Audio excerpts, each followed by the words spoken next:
Ang Ginoo manaa kaninyo. Manaa usab kaninyo.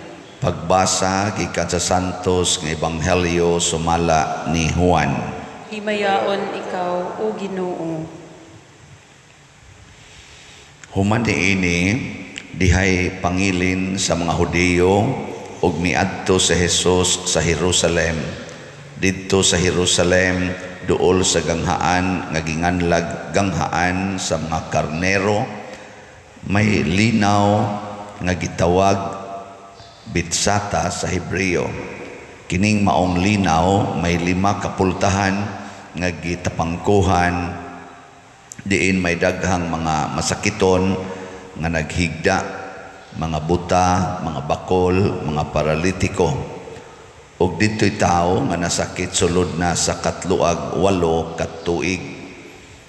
Nakita siya ni Jesus nga naghigda dito, ug nasayran ni Jesus nga siya nagmasakiton sa maong gidugayon. Busa gipangutana niya ang tao, gusto ka bang mamaayo?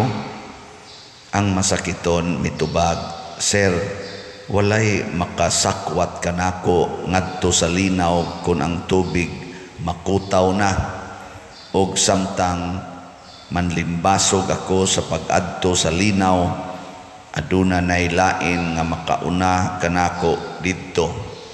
Si Jesus miingon kaniya, tindog, dad-a ang imong gihigdaan og lakaw. Og diha-diha naayo siya, og gidala niya ang iyang gihigdaan og milakaw. Nahitabo kini sa adlawng igpapahulay, busa giingnan sa mga Hudiyo ang tao nga naayo. Adlawng igpapahulay karon og supak sa atong balaod ang pagdala sa imong gihigdaan.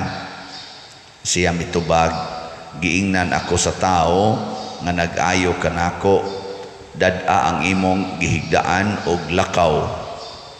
Sila nangutana kaniya, kinsay nagsugo kanimo sa pagdala sa imong gihigdaan og sa paglakaw?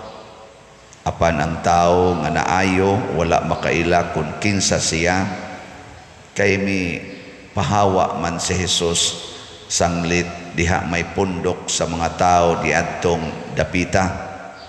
Human kini mahitabo, gikahibalag ni Jesus ang tao dito sa templo ug biingon si Jesus kaniya, tanawa, naayo ka na, ayaw na pagpakasala aron dili ka mahiagom sa labi pang mangilad nga hitabo. Unya milakaw ang tao ug misugilon sa mga kadagkuan sa mga Hudiyo nga si Jesus di ay maoy nag-ayo kaniya. Tungod niini misugod ang mga Hudiyo paglutos kang Jesus, kay giayo man niya ang tao sa adlawng igpapahulay. Ang Ebanghelyo sa Ginoo. Daygon ikaw, O Kristo.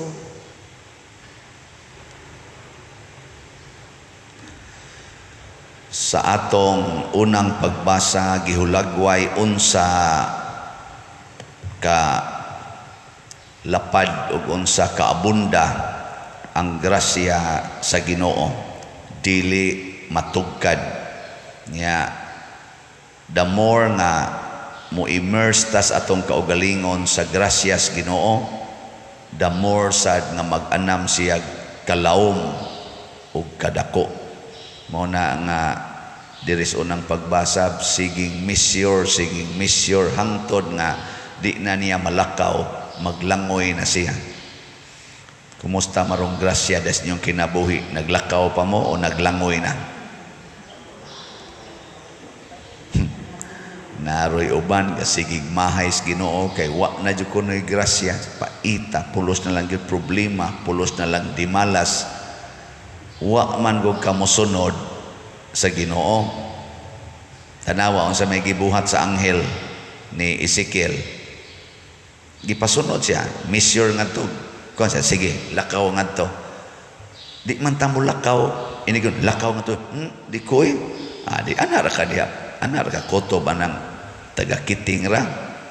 Labi na gyud mo atras pagita ini gud padayon nga tug lakaw. Mo atras pagyud nasamot wa na jud kay grasya. Kasabot mo ana. Wa man di mo kasabot. Kana bang magsigitag supak-supak sa Ginoo ba? Kana bang di nato sundon ang iyang kabubuton, mag-annam og kauga ang atong kinabuhi? Kay ang sugo sa Ginoo maunay makapahimo natong sana makasud ngadto sa iyang grasya. Muna diri sa atong tubag sa Salmo ningon ang makagagahom nga Dios ania uban kanato. Ang Dios ni Jacob mao ang atong dalangpanan. Kuyog siya nato, pero di siya mamugos nga mukuyog taniya.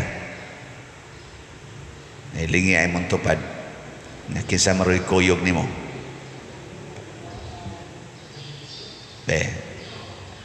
O Ginoo gani, wa gyud kay problema.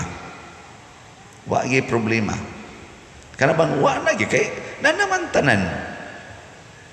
Pero naa gani karoy problema, naa karoy kabugat nga gibati, naa kay kahasol nga gibati nga mura kag maguol, mura kag masuko, pasabot dili Ginoo imong kuyog. Yawa. No, maro man kay nang yawa. Adto man kanya dadon sa kunuhay sayon nga kinabuhi. Nya dayto padung dayto sa pagkawagi ayo. Nalitan, wa kay kwarta, ingnon kasyawa, pangutang. Hay may sayon, pangutang o antusan ng pagkaway kwarta. Hay may sayon, anak. Sayon kayo ang pangutang. Kay karon dayong adlawa, madawat manimo ang solusyon. Pero muingon ka siya, antusa lag mga usa ka buwan ay gyud pangutang siya. Wa na mo koy makaon. Pag-init lag tubig nya mo'y imna. Nya butangig dahon sa gabon or dahon sa bayabas. Nya mo na siya imna. Kung ano na, kana ganing igo na makapabuhi na nimo usa ka buwan. Ay lang gyud og kan. Uy di madahon siya ala palit na lag luya. Nya mo'y kaon-kaon na ang luya. Kay kuan man sana tambal man sana ang luya sad.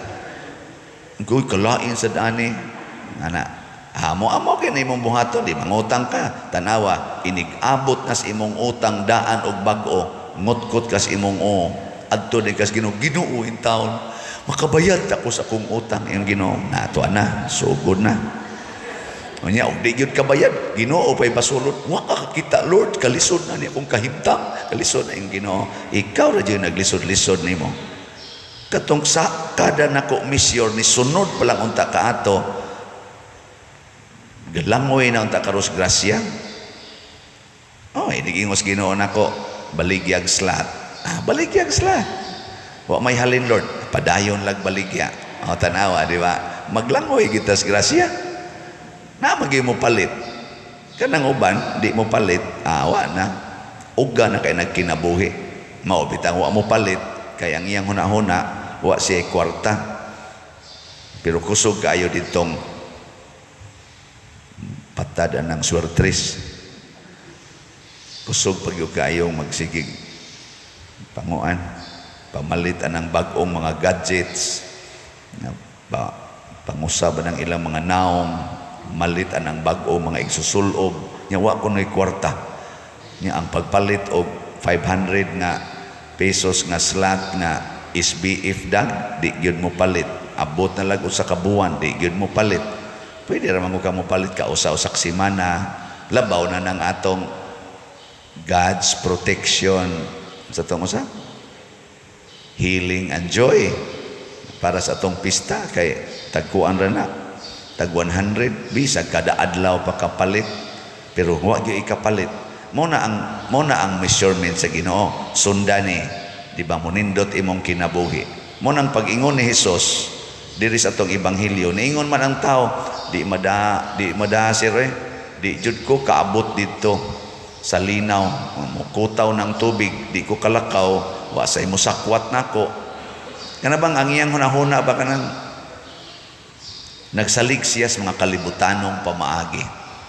Yan, ingon dayon ang Ginoo, 38 naman kakatuig nga masakiton, nya imo magining giantos, nangandoy magyug kag kaayuhan. Ano ba, murabag ning utong siya ba? Ni antos siya 38 katuig. Sinan ka nang paralyze ka 38 katuig? Kana si Brad Rocco, pila na nakatuig na paralyze? Ha? Ay, ipasa ninyo. Ay, bana-bana ba? Kamu ko din mo inaa din he. Di man ko naingon anas Brad Rocco una. Siguro pila? Mga 20 years. Nya nakita na to sa Brad Rocco diya, okay ra gid niya. Basta na alay kulapo, daog ng kinabuhi. Kamo kuno'y lingkod diha tibok adlaw, nya higda pa ng siminto, usahay tabunan lag sako kay tungod anang iyang mahigda o niya muuwan, gilangaw na ito sa Brad Rocco. Kafe, katulo na kuno siya palit og lungon parang Brad Rocco, pero antos lang Brad Rocco diya. Ana, o tanawa karon, abot yung panahon na naibalay sa Brad Rocco, napay CR, napay, saan na? Katri. Pay tubig. Hastang hapsaya nagnaong Brad Rocco, kada adlaw na mligo. O na diri way ligo. Hangyo paghayhayan, butanganan sa plato, butanganan sa napay altar, napay electric pan, ngayo pag radyo FM AM. Di mo agwantas Brad Rocco diri nas Loyoy, muli mo lingkod lang siya diri kadiyot, pag human balik siya dito nganuman. Anak yung kaan ng porting inita, di ay electric pan, ligid-ligid pa ka. Niya mga butrang mga pagkaon, anak. Gusto kag tambal, ay tambal. Gusto kag chicks, na ay chicks. Tawa de, kanabang antusa ba, kanang antusa ba? Makakita jud ka og grasya. Mao tanda din di man ta magdali, o masata mas stress. Maligya tag slat ana hinay-hinay moabot yung panahon nga mahurot ra kini siya nya ikahurot na ana nasad kita na sa taog bag-ong structure sige nasad nahinay pero ang resulta matod pa dire dili gyud malarag matod pa sa salmo ba dili malarag ang iyang dahon magpabilin kini salmo ba to sa first reading ang kahoy nga gitanom diha sa daplin aning maong suba kanunay mabungahon dili siya malarag ang dahon di muhunong pagpamunga kay naa magid siya sa suba ingon ana ang kanindot kun kuyog nato ang Ginoo sa atong kinabuhi ang nakaapan lang karong panahona kay murag layo na kita sa Ginoo. Ngano man, ang mahitabo sad God kung mosunod kita ni Kristo, sama aning nahitabo niya karon dinhi, ang gahom ni Kristo way hunong sige gyud. Gaawas ang iyang gahom. Ang 38 katuig nga paralyze, sigig pangandoy, matuslod siya sa tubig, kapoy kayong iyang gihunahuna, mamugos pa siya kadto. Pero pag abot ay ni Kristo, kausara siya giing ng Kristo, tindog niya, pasana ng imong gihigdaan. Wala, humana. Kaya nga naman grabe ang gahom ni Kristo, ngigsoon. Pero tanawa, kung sa'y gidangatan, pagkahibaos mga Hudiyo, mga leaders, nga si Kristo di ay mo'y nag-ayo sa masakiton, o nagsugo niya pagpasan sa iyang gihigdaan, sa adlaw ang igpapahulay, nagsugo dayon sila pagpangitag paagi, paglutos o pagpatay ni Jesus. Dinhi manggos kalibutan, mailad ta. Kung musunod tas Ginoo, ano bang musunod tas Ginoo ba? Unya atong buhaton ang iyang kabubuton. Nindot ang atong bation, pero dili nindutan ang kalibutan. Masuko. Mao ginay mahitabo, masuko. Nya inig kasuko na atakihon ka. Sakitan man sad ta inig atake sa mga kalibutanon. Muna usahay mo give up ta, para way gubot, give up. Hunongan na lang na. Hunongan na lang. Muna. Kamo. Musunod ka sa kalibutan, di jud ka kalibutan, musunod ka sa Ginoo, nga di jud ka maningil anang utang. Way masuko nimo. Ha? Kana bang di jud ka maningil anang utang ba? Way masuko. Oy, kung asawa ka ang imong bana magyaw-yaw. Kung ikaw usa ka ginikanan, ang imong anak magyaw-yaw. Kung anak sad ka, nya di jud ka mo ningil utang, yaw-yawan sa kas imong ginikanan. Ha? Di ka maningil, kami gani diri galisod nami, nya kana mga tawhana, hayahay ana, di mo bayad sa utang, ikiha na mga buang-buang mo. Ayaw lang ma. Ya, ikaw, hay may imong palabihon, kana sila o kami. Anak naman na. Kana ding asawa nga di gyud masukos bana bisag nangabit. Wa day magyaw-yaw ana. Kana bang imo rig yung pasayloon bisag nangabit imong bana, hastang kabit imong higugmaon, way magyaw-yaw nimo. Na ay daghan libakon ka, ingno ka na buang-buang dakway. Nalibog na tingali na Muram nagbugo ng bana. Sam ka na siya, anaon, danghag, tanga, anaon, luko-luko, matod pa sa mga Tagalog. Nano di gutaon ka masuko anang gibuhat sa mo badlunga na daghang magyaw-yaw nimo ana. Labi na gyud mosunod ka anang gisultis Ginoo nga isulti ang kamatuoran. Kana gyud tinuod gyud ba? Isulti. Basta daghan nang magyaw-yaw. Ay kana be. Lingay mong tupad. Ing na di ka masuko og sultihan kag tinuod. Di mo masuko kanang sultihan mog tinuod nga kanang imong kilay nipis na gyud kay na. Mo na kay masuko man ka imong badlisan aron matabunan ang kamatuoran. Di ka masuko nga kanang imong buhok ubano naman gid na kay tiguang naman ka. Mao nang imong kolor-koloran aron mura kag batan-on, tiguang na ka lisod na kaglakaw. Kita sa daan na pa diri, ikaw manginsulto man ka. Sakit. Pero ang kamatuoran maosay maghatag natog kagawasan. Na siya. Ako bitaw sultihan ko kuan kana gyung sakit-sakit nga kamatuoran. Bogo man ka pa diri. Na kadaghan naman ko naka kuan ana kabati. I-post pa sa social media. Ay tanaw na ko, sakit sa da, pero this cannot change my love for you. Luag na yun. Luag na yun. Hingwarta man kapadir. Sige man lang kagwali di ang kwarta. Wajog kay humili nga di na ni mo iapil ang slot. Siging pangwarta. Parihara mo anang tanan dihang mga magsasangyaw ka ng mga pastors o mga pari, mga hingwarta. Gipost po na sa social media. Inigbasa na ko.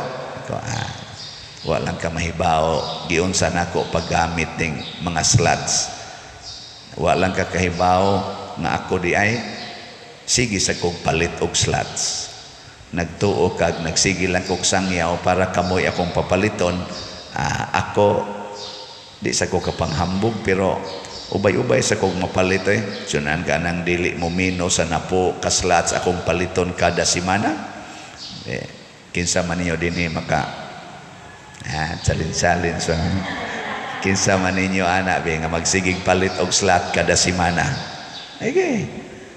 Challenge ta mo. Wa ko maingon sa noon nga parihasi gyud nga napo gyud ka slots. Usay sa 5 ra man siya akong mapalit labi nagminus ang kita sa dupa-dupa. Gamay ra sa dako mapalit. Pero madako-dako sa nam say mataghapan madako-dako sang kita amabot sa napo say maabot pagig 20 ka slots. Ang akong point is pasakitan kita sa kalibutan aron ta mo undang pero ayaw undang padayon kanang pagsukod sa anghel ngadto pasabot sige padayon pa ingka mura magkapoy na tagahawak na manilisod ba ya ilakaw ng tagahawak ang tubig nya punan pag yung 500 meters lisod oy pero ayaw kabalaka kay diha niya ng imong kalisdanan anha nimo makit-i ang baha sa grasya nga mura na kag maglangoy unsa man ang taong maglangoy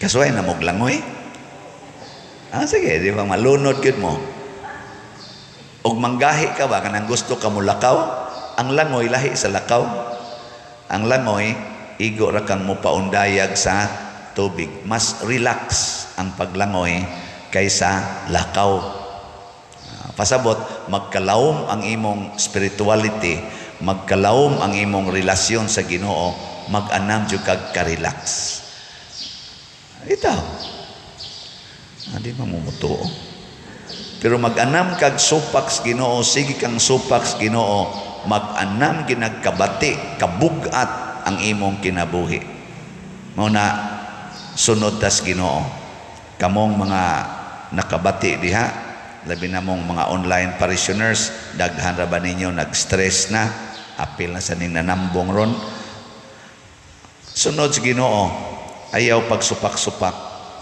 kung naa kay problema pangutan ang Ginoo unsaon ni pagsulbad kita bitaw karon do naman tay problema dire labi na diha ang atong yuta diha na maroy bag-ong development di pala nako isulti pero sakit-sakit baya sa bugat-bugat pero ningon ko ay Jesus Ginoo buotan ana sa Ginoo ni tanan nya dili ni nato balihon ningon ani ay Ginoo unsay na mao'y buhaton nya dadon ra man kita sa Ginoo relax ra kayo kay dadon ra man tas Ginoo sa pamaagi mao na atong iampo na unta kitang tanan dili unta tagiyahan sa kalibutan labi na gid anang kwarta dili unta kwarta ang mag-guide nato unsaon pag-atubang ang atong mga sitwasyon sa kinabuhi kung dili ang Ginoo ang grasyas Ginoo